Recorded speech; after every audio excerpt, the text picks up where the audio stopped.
ChatGPT 1 সেকেন্ডে 1000 শব্দ লিখতে পারে, যে কোনো প্রশ্নের উত্তর দিয়ে দিতে পারে। তাহলে কি মানুষের মস্তিষ্ক হেরে গেছে? উত্তরটা শুনলে অবাক হবেন। হ্যাঁ, চ্যাটজিপিটি অনেক কিছুতেই এগিয়ে। সে কখনো ক্লান্ত হয় না, রাগ করে না। 1 সেকেন্ডে লক্ষ লক্ষ তথ্য প্রসেস করে, গণিত করে, কোড লিখে, অনুবাদ করে মুহূর্তের মধ্যে। কিন্তু এবার মানুষের মস্তিষ্কের কথা শুনুন।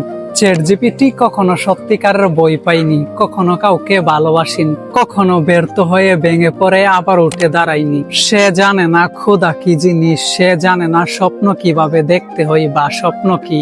আর সবচেয়ে বড় পার্থক্য হলো চ্যাটজিপিটি শুধু শেখার তথ্য দিতে পারে, কিন্তু মানুষের মস্তিষ্ক সম্পূর্ণ নতুন কল্পনা করতে পারে, যা আগে কেউ ভাবেনি। মানুষ সেটাও ভাবতে পারে যা চ্যাটজিপিটি করতে পারে না। মোনালিসা এঁকেছিলেন একজন মানুষ, প্রথম চাঁদে পা রেখেছিলেন একজন মানুষ। চ্যাটজিপিটি তৈরি করেছে কে?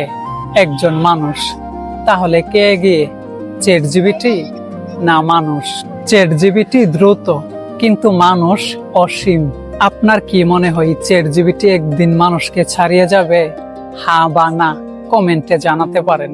এরকম আরো ভিডিও পেতে এখনই ফলো করুন। আমি হৃদয় খান সিরাত। জানতে থাকুন, এগিয়ে থাকুন।